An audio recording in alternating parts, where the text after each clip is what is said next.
bienvenue dans cette vidéo découverte de l'offre Starter de Digiformat Certif.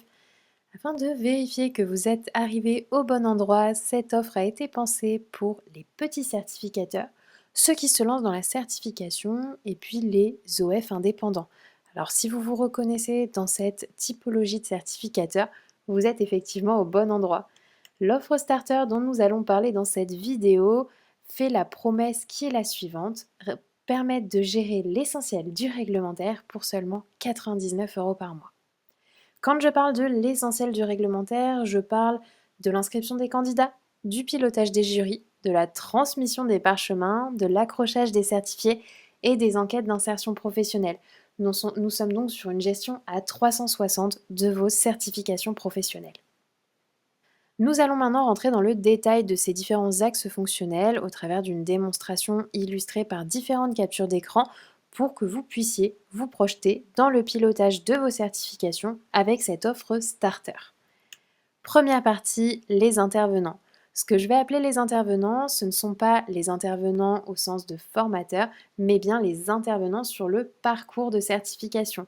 Donc ici, vous allez pouvoir créer un accès et renseigner chaque personne qui intervient sur la certification, que ce soit en tant que certificateur, COEF partenaire, qu'évaluateur, que jury de certification et j'en passe. Des rôles sont déjà pré-créés dans la plateforme et sont à assigner à chaque personne que vous souhaitez désigner. Le fait de leur assigner un ou plusieurs rôles va leur permettre de se connecter à l'application, de pouvoir réaliser différentes actions selon le périmètre d'habilitation qu'elles ont. Afin de créer ces personnes-là, donc ces intervenants, vous avez à votre disposition un formulaire assez simple avec un minimum d'informations à compléter, donc tout ce qui va être information personnelle, l'employeur et les droits et paramètres de chaque intervenant. Deuxième partie, les demandes d'information. Les demandes d'information, c'est une fonctionnalité qui est entièrement personnalisable dans le sens où vous pouvez effectuer les demandes d'information de votre choix. Nous avons mis ici quelques exemples comme l'attestation de formation au rôle d'évaluateur, le CV des évaluateurs ou encore des URL de sites, mais ce ne sont vraiment que des exemples. Vous pouvez demander tout ce que vous voulez, vous pouvez demander qu'on vienne vous déposer un document spécifique, vous pouvez demander qu'on vienne compléter des informations textuelles, mettre un lien vers un site. Vraiment, vous définissez vos besoins et puis vous les définissez jusqu'au bout puisque vous les assignez à un destinataire type, donc à des évaluateurs, à des partenaires. L'idée étant d'assurer un suivi rigoureux de ces personnes-là, donc des évaluateurs et des partenaires, en centralisant les informations de contrôle dont vous avez besoin. Les personnes qui sont notifiées pourront venir répondre à ces demandes d'informations et les résultats de leurs réponses viendront se centraliser dans la plateforme. Vous pourrez donc y revenir à n'importe quel moment. Passons maintenant à la partie des candidatures qui est vraiment le nerf de la guerre, le centre de la plateforme. Ici, vous avez une vue avec la liste des différents candidats présentés à la certification. Cette liste sera plus ou moins importante selon le rôle avec lequel l'utilisateur est connecté. Par exemple, en tant que certificateur, vous allez avoir une visibilité totale sur l'ensemble des candidatures à vos certifications. En revanche, si vous êtes connecté en tant qu'évaluateur, vous ne verrez que les candidatures que vous devez évaluer. Sur cette vue-là, on peut très facilement observer le nom, le prénom, la date de création de la candidature, l'organisme de formation qui la présente, la certification visée et le pourcentage d'avancement dans le parcours de certification. Sur la droite, vous allez pouvoir filtrer selon différents critères pour affiner cette vue-là au besoin. Pour créer des candidats, vous allez pouvoir utiliser différentes manières de faire. La première, c'est de venir créer manuellement les différents candidats en venant compléter un formulaire directement dans l'application. La seconde manière de faire, ça va être de venir importer un fichier au format CSV avec l'ensemble des informations de plusieurs candidats. Vous avez également la possibilité d'activer les connecteurs EDOF et Digiformat pour remonter automatiquement les données des personnes inscrites sur l'un de ces outils. Quelques spécificités de cette partie candidature. La première, c'est que de manière obligatoire, vous allez devoir renseigner l'ensemble des données indispensables au passage de la certification et à l'accrochage des certifiés. Le deuxième point, c'est le fait de pouvoir collecter un email secondaire, donc un email cette fois-ci personnel, pas un email d'école ou un email de salarié qui va optimiser vos chances d'avoir un retour au moment de l'enquête d'insertion professionnelle. Le troisième point, c'est le positionnement précis des candidats. Vous allez indiquer la voie d'accès à la certification, si la certification visée est une certification totale ou une certification partielle. Vous allez également pouvoir indiquer s'il y a eu des correspondances avec un ou plusieurs blocs, tout ça directement dans la plateforme. Et enfin, le dernier point, c'est la collecte des données à l'entrée dans le cursus certifiant que vous pourrez faire directement depuis la fiche candidat. Ensuite, nous allons passer à la partie jury d'évaluation. Dans cette vidéo, je vais volontairement distinguer le jury d'évaluation et le jury de certification. Je sais que dans certains cas, vous allez faire les deux jurys en même temps et vous ne distinguez pas les deux. Vous les appelez à ce moment-là généralement les jurys de délibération. Alors ça fonctionne très bien aussi dans cette vidéo. Je vois juste l'ensemble des cas de figure dans le détail, mais aucun problème si vous n'avez qu'un jury de délibération. Comment fonctionne la partie jury d'évaluation? Alors dans un premier temps, vous allez pouvoir créer des sessions de jury. Ces sessions de jury, elles viennent se créer avec la complétion d'un formulaire dans lequel on va indiquer la certification visée, le responsable de session, la date de début, la date de fin, la modalité de tenue de la session. On va également venir désigner les évaluateurs, indiquer un rapporteur si on le souhaite, et puis vous allez pouvoir lister les différents candidats qui vont être évalués dans cette session. Vous allez ensuite pouvoir gérer les convocations directement depuis Digiform Assertif. Ces convocations, elles peuvent être personnalisées comme on le voit sur la droite avec l'ajout de consignes générales par profil. Donc vous allez avoir une zone pour les personnaliser pour les candidats, l'autre pour les personnaliser pour les évaluateurs. Au niveau des candidats, on peut même faire de la personnalisation individuelle, ce qui peut être assez intéressant quand on a par exemple des horaires spécifiques de convocation ou alors qu'on a un candidat en situation de handicap qui fait l'objet d'un aménagement d'épreuve. À ce moment-là, la consigne individuelle est plus adaptée. Ces consignes, elles peuvent être communiquées sous forme d'une pièce jointe ou de plusieurs pièces jointes. Vous avez également une zone de texte qui est à votre disposition pour leur indiquer les informations. Une fois que vous aurez paramétré tout ça, vous pouvez sélectionner tout le monde et en un clic faire partir les convocations à la fois aux candidats et aux évaluateurs. Ensuite, au moment de l'évaluation des candidats, nous, ce qui nous intéresse dans la solution Digiform Assertif, c'est le résultat à cette évaluation certificative. Vous allez donc pouvoir indiquer si les compétences du référentiel ont été acquises ou non. Au niveau du RS, on va se trouver sur l'image de gauche, on va venir indiquer le résultat global à la certification. Quand on est sur du RNCP, on va pouvoir indiquer le résultat par bloc de compétences. Dans les deux cas, on va pouvoir laisser des observations et des pièces complémentaires à cette évaluation. Les pièces complémentaires peuvent par exemple faire l'objet d'une grille de compétences qui va être détaillée à la compétence. Et ensuite, nous avons un avis qui est calculé en dessous, comme vous pouvez le voir, avis favorable sur la gauche. Vous verrez très rapidement à quoi ça va nous servir.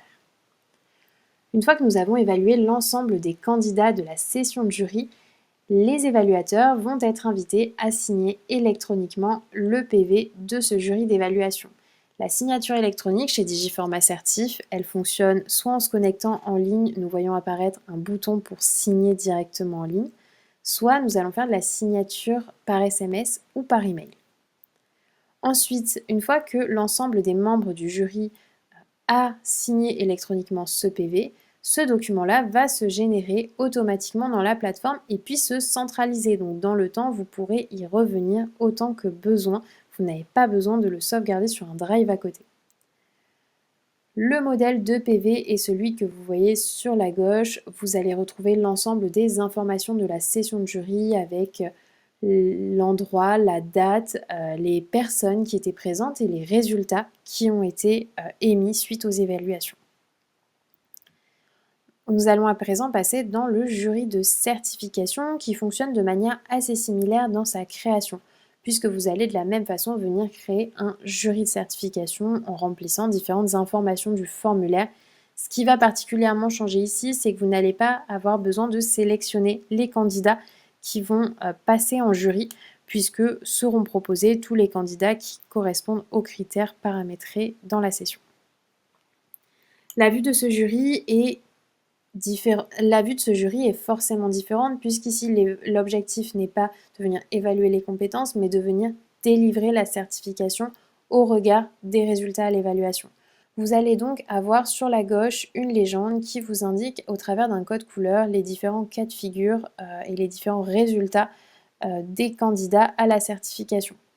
Donc en vert, nous voyons toutes les certifications ou blocs qui ont été acquis, en rouge ceux qui ne l'ont pas été. Dans une couleur un peu plus foncée, nous avons les correspondances. Nous avons aussi des pictogrammes qui permettent par exemple de voir les indulgences qui ont été demandées.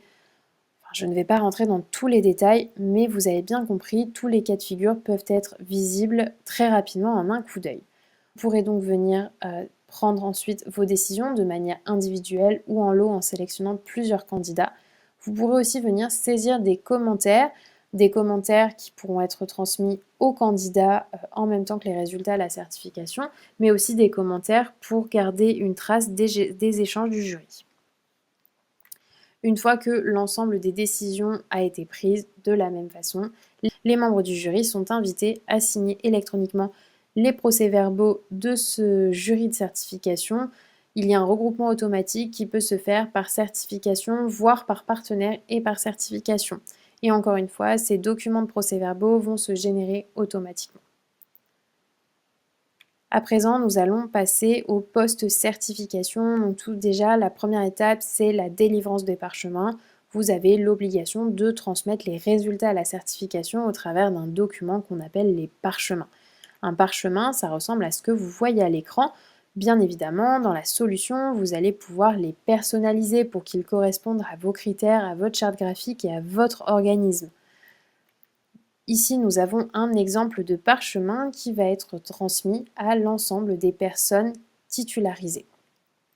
Ce parchemin, il va être transmis par la plateforme de manière automatique par email avec des relances qui vont être émises automatiquement à J+7 et à J+21 si jamais la personne ne vient pas télécharger son parchemin, puisqu'aux yeux de France Compétences, vous avez une obligation de moyens sur les transmissions dématérialisées.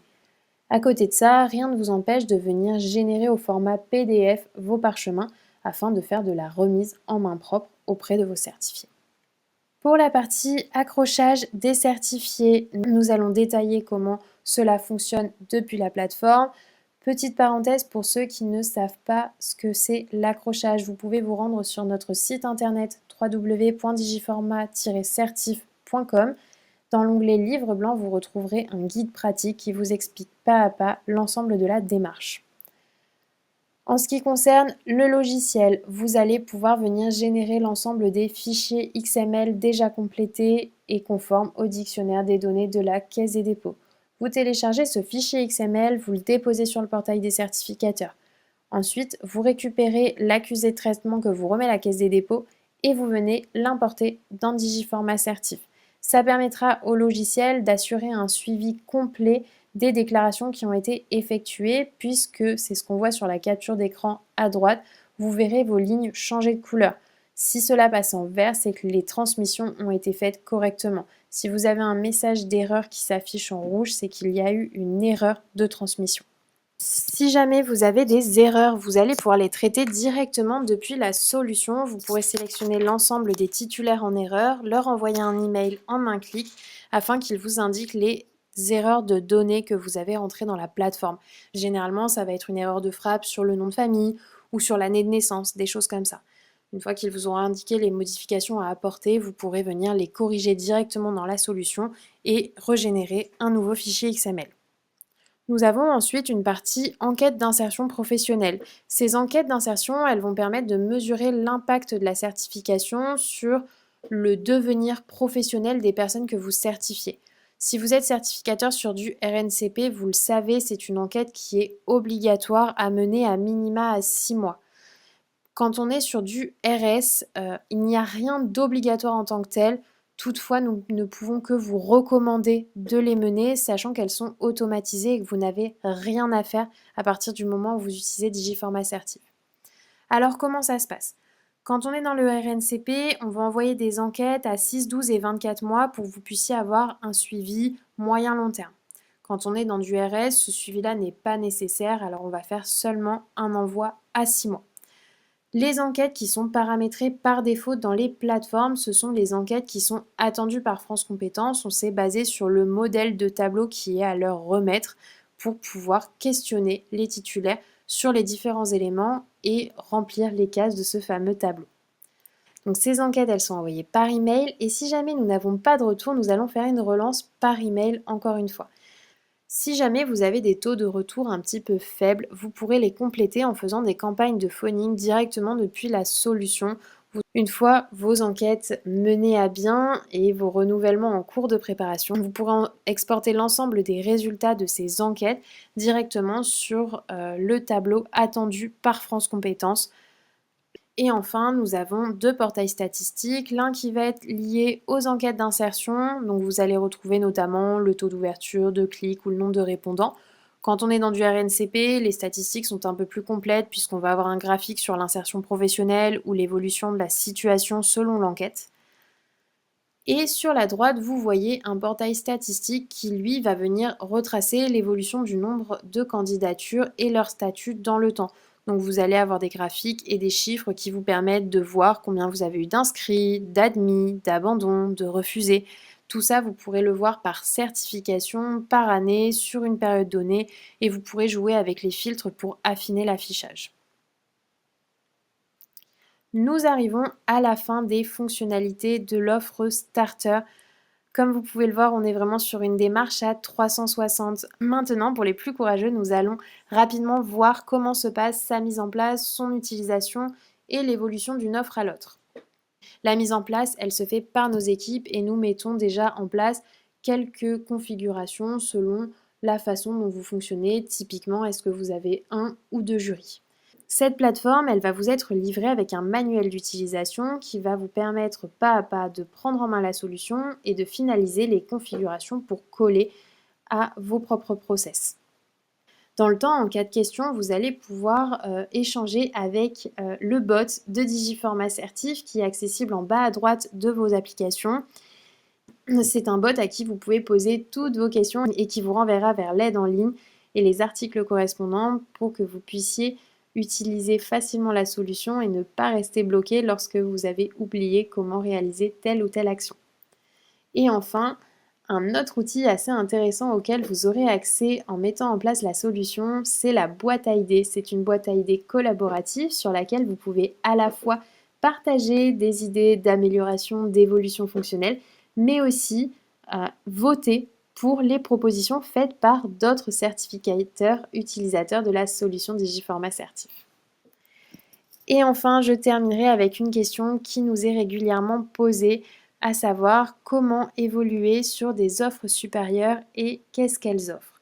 L'offre Starter, comme je vous le disais en début de présentation, c'est une offre qui est destinée aux petits certificateurs.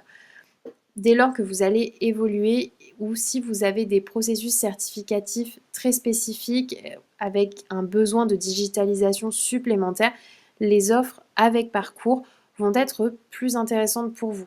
Je les appelle les offres avec parcours parce que la première grande différence, c'est que vous avez accès à un parcours de certification personnalisable. Ce parcours de certification, c'est la frise qu'on voit juste ici sur la capture d'écran. Il peut être personnalisé dans le sens où vous pouvez avoir 2, 3, 10 étapes de parcours. Elles peuvent avoir le nom que vous voulez et elles vous permettent de collecter des informations spécifiques selon vos attendus. Donc ça peut être un complément de candidature avec une pièce d'identité, des prérequis à la certification. Ça peut aussi être une étape de livrable dans laquelle les candidats vont venir déposer leur étude de cas, leur mémoire de fin d'études, ou quoi que ce soit d'autre. Et vous allez aussi retrouver des étapes de grilles de compétences. Donc ce sont vos grilles d'évaluation qui ont été paramétrées dans la solution et qui vous permettent donc d'évaluer les candidats de manière beaucoup plus précise puisque vous allez pouvoir les évaluer à la compétence, voire aux critères d'évaluation.